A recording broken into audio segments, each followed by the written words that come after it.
Amém. Jesus Cristo é o Senhor.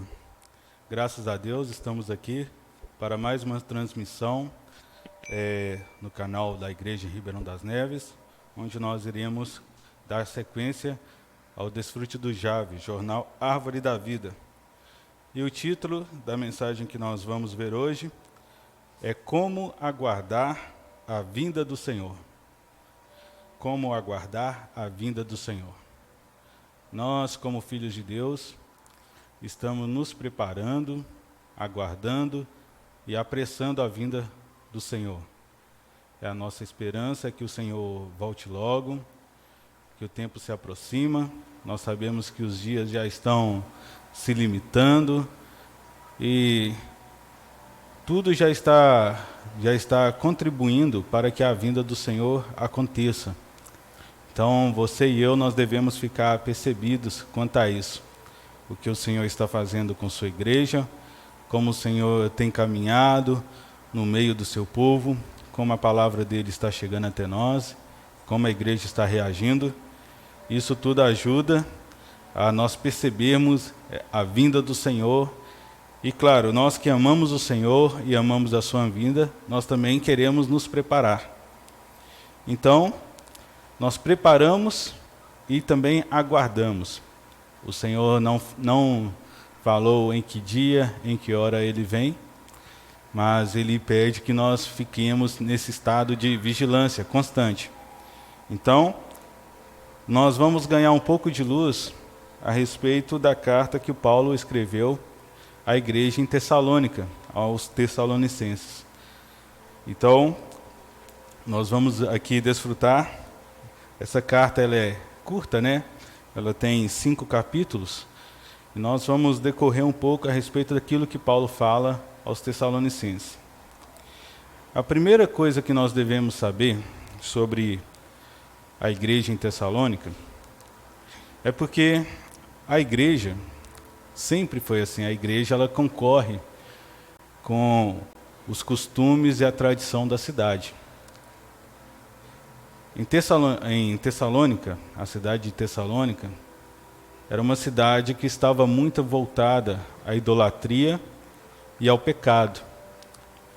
Mas graças ao Senhor, o rio da graça alcançou os Tessalonicenses. E ali foram surgindo irmãos que amavam o Senhor e zelavam, cuidavam daquilo que eles recebiam de ajuda através do apóstolo Paulo.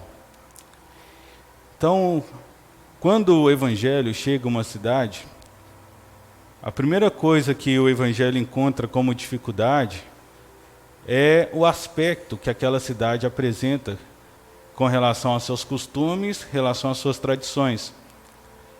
Nós sabemos que antigamente, aos primórdios da humanidade ali, quando as cidades foram sendo levantadas, as primeiras coisas que foram surgindo foram os centros de negócio, os centros comerciais. E ali nesses centros comerciais, ou perto do porto, ou na área central da cidade, começavam ali a interação dos povos, Tinha o centro comercial, e ali no centro comercial que ia se disseminando, a cultura da região, as falácias, os ensinamentos, as filosofias, as religiões, as tradições, porque era onde as pessoas iam fazer as suas atividades ali, ia comprar, vender, trocar, e ali se conversavam, as pessoas se encontravam ali nos centros da cidade, e a partir dali se disseminava, toda a cultura da cidade. E hoje também não é diferente. Através desses centros comerciais, a influência vai se multiplicando através de toda a cidade, e toda vez que um evangelista, um missionário, um apóstolo vai encontrar alguma cidade para pregar o evangelho, a primeira coisa que ele se depara é com o costume e as tradições do local, e isso pode trazer um certo desconforto, um certo problema para que o evangelho possa avançar. E não é diferente conosco também. Antigamente, os centros comerciais estavam localizados ali, as pessoas tinham que ir até os centros comerciais e falavam e aprendiam, mas o princípio existente ali nos centros comerciais existe até hoje.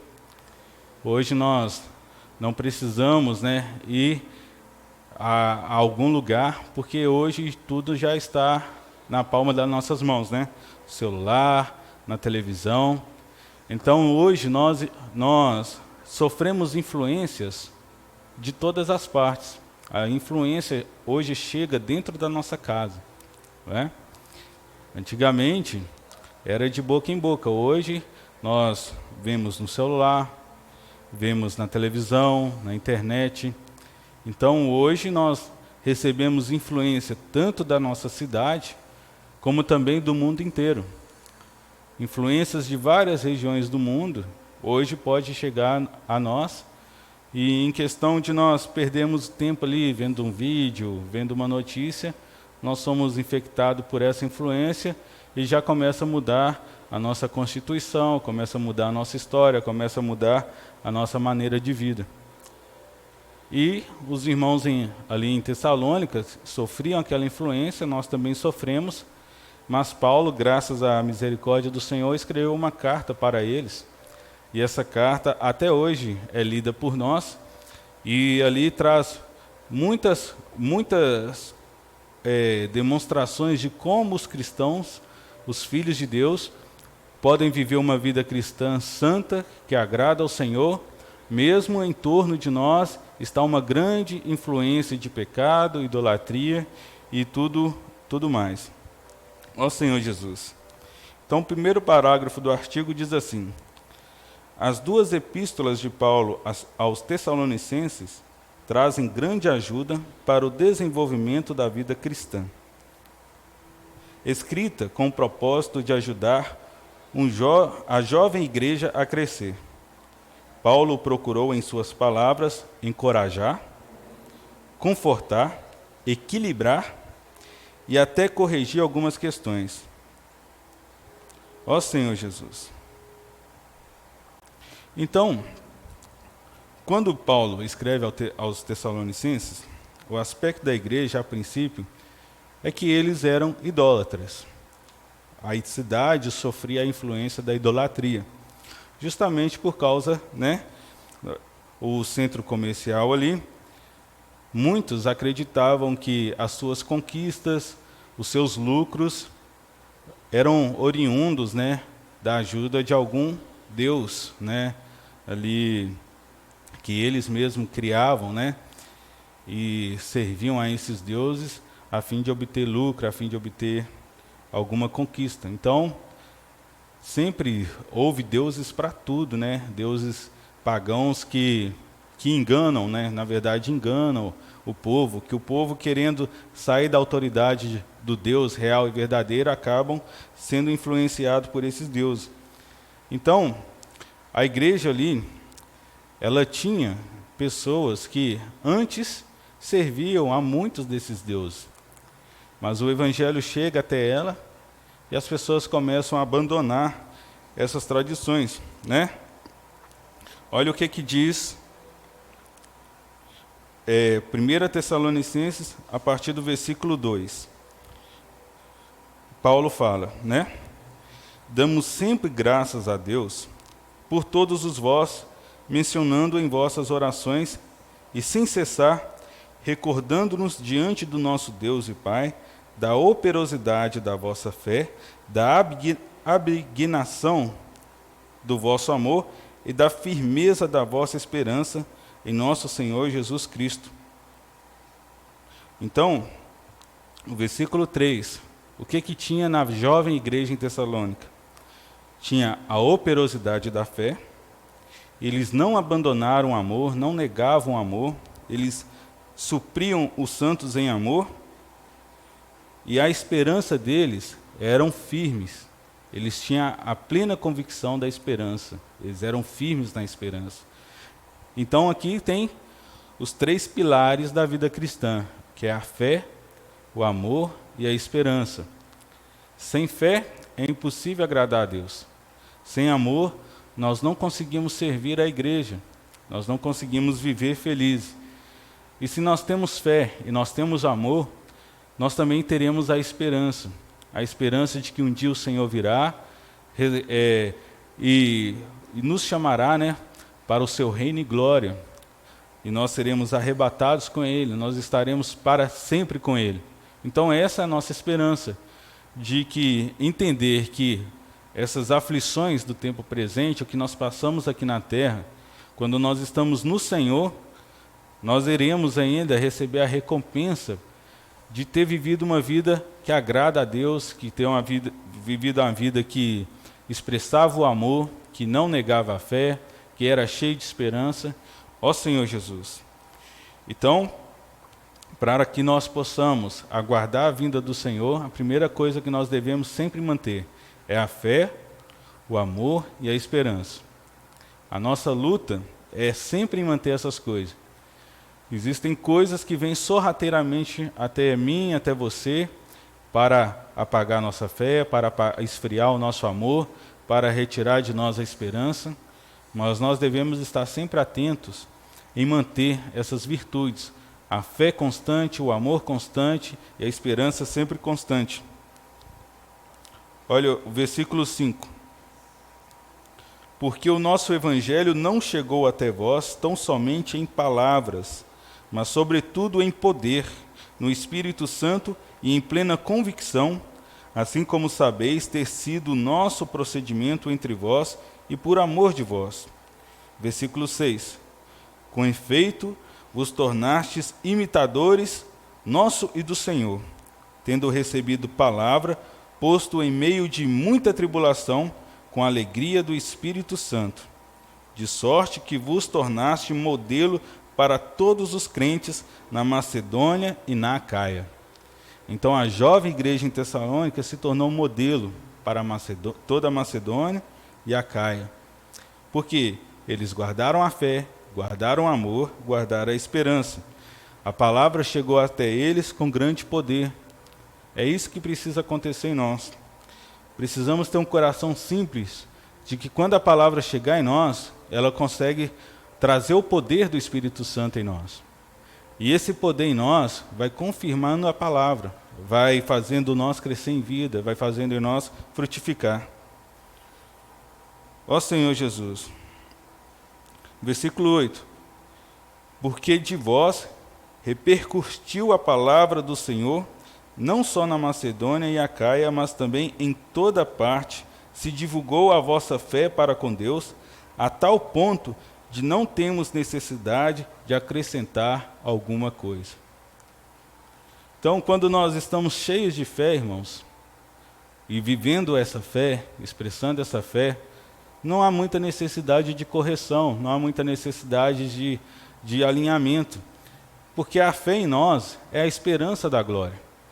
Se nós mantivermos a fé, o amor e a esperança, e continuar vivendo esse caminho, certamente o Senhor vai nos abençoar em todas as áreas, e um dia nós estaremos plenamente com Ele. Ó Senhor Jesus. Vamos agora partir para o capítulo 2.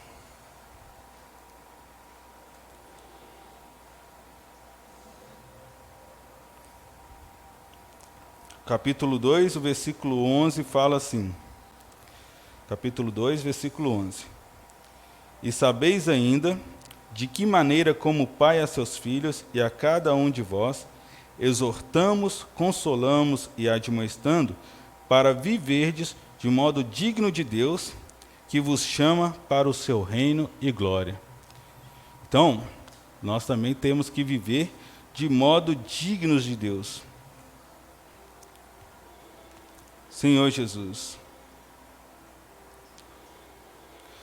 Ao ler essas epístolas, notamos também que estávamos carregados de preocupação.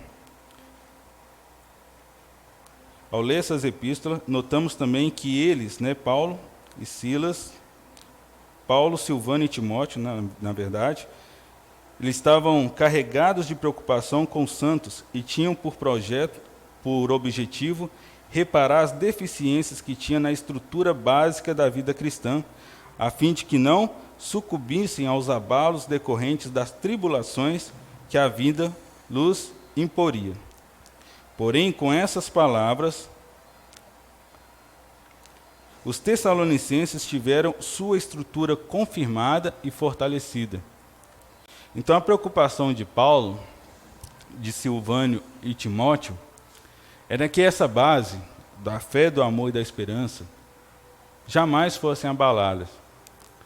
Essa deve ser a preocupação de cada um que cuida da igreja. Não deixar que fé e esperança, fé, amor e esperança se abalem na vida da igreja. Essa estrutura é que mantém a nossa vida, né? Ó Senhor Jesus. Aí vamos para o capítulo 4. Versículo 1. Finalmente, irmãos, nós nos rogamos e exortamos no Senhor Jesus, como de nós recebeste, quanto à maneira, por que deveis viver e agradar a Deus, e efetivamente estáis fazendo, continueis progredindo cada vez mais. Versículo 3. Pois esta é a vontade de Deus, a vossa santificação, que vos abstenhais da prostituição, que cada um de vós saibais possuir o próprio corpo em santificação e honra. Então aqui também Paulo exorta a questão da santificação. O nosso corpo é templo do Espírito Santo. Nós não devemos, profanar a casa de Deus. Nós não devemos usar da casa de Deus como um prazer próprio. Então, nós devemos entender que as questões relacionadas à prostituição, fornicação, ela tira de nós a bênção do Senhor, ela tira de nós a sobriedade do Espírito. Então, uma maneira que nós devemos viver aqui é andar na luz, andar na fé, andar no amor, e jamais satisfazer a concupiscência da carne.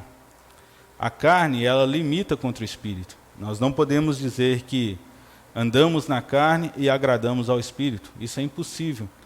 Essa carne, esse corpo nosso, precisa ser de todo santificado, Se os nossos olhos forem bons, todo o nosso corpo vai ser bom.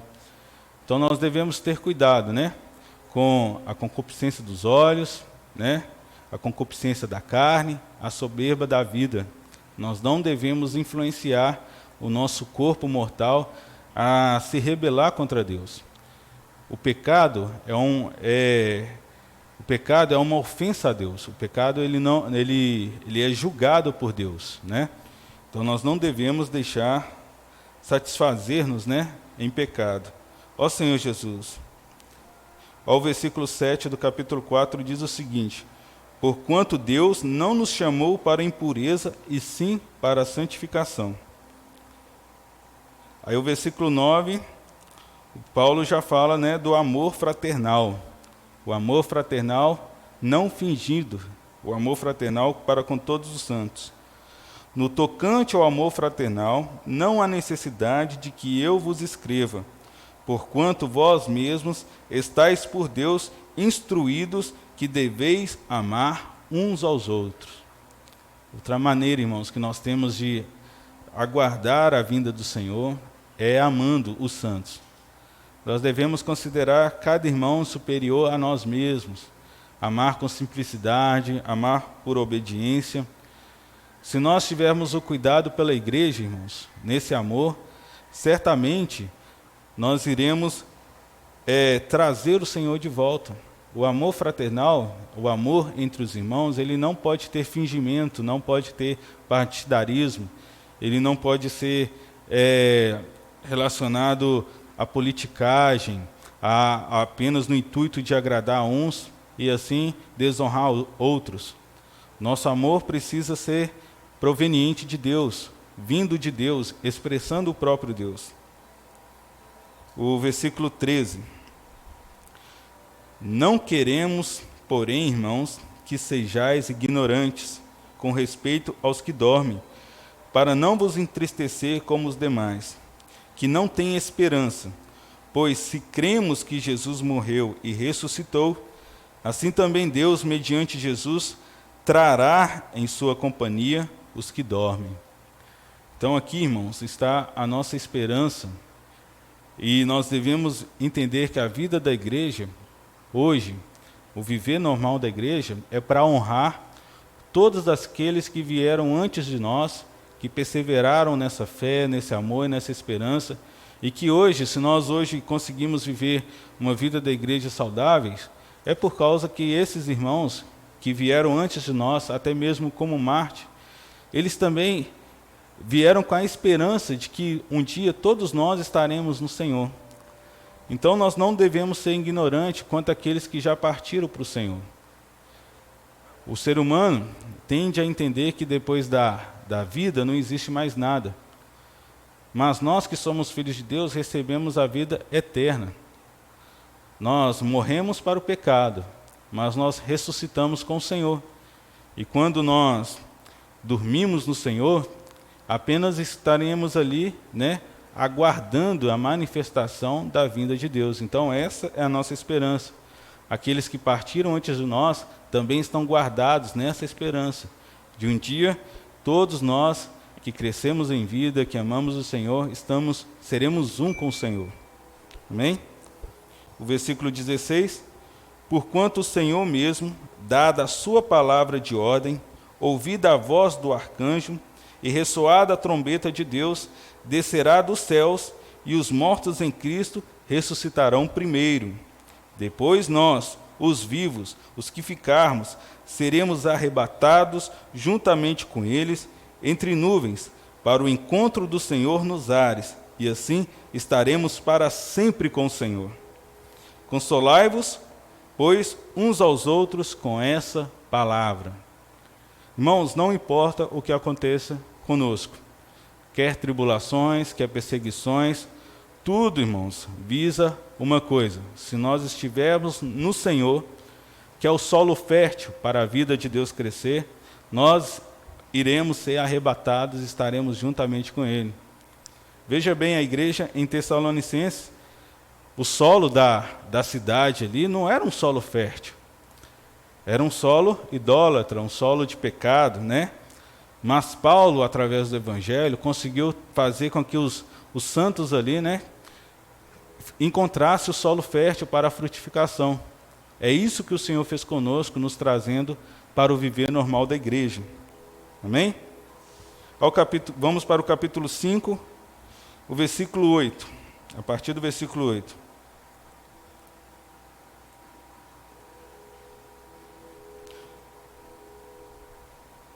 Ó Senhor Jesus. Vamos ler a partir do versículo 6. A partir do versículo 6 diz assim: assim, pois, não durmamos como os demais. Pelo contrário, vigiemos e sejamos sóbrios. Ora, os que dormem durante a noite e os que se embriagam. Ora, os que dormem de noite e os que se embriagam, é de noite que se embriagam. Nós, porém, que somos do dia, sejamos sóbrios, revestidos-nos da couraça da fé e do amor, e tomando o capacete a esperança da salvação.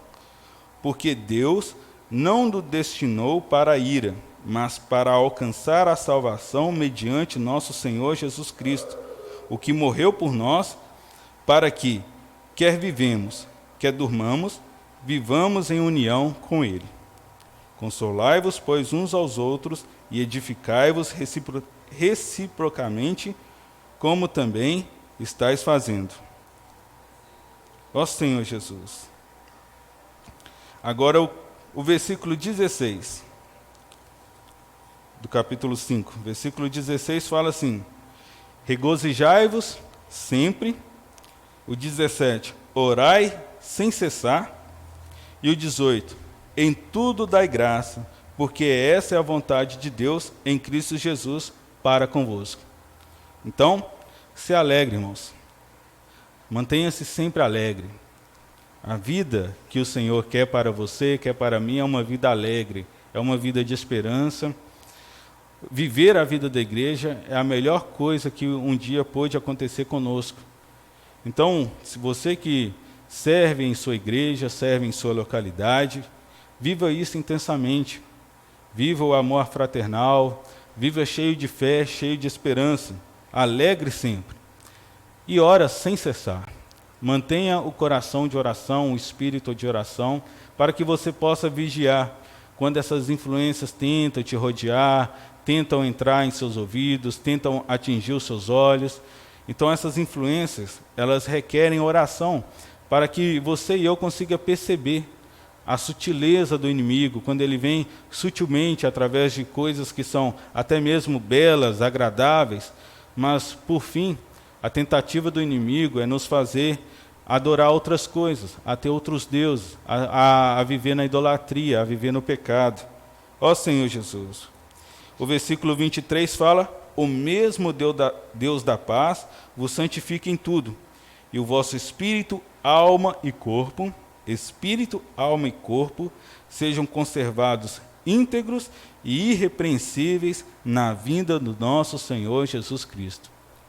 Então nós devemos, irmãos, ter cuidado com o nosso espírito, que é a lâmpada do Senhor, que foi acesa no dia que nós cremos nele.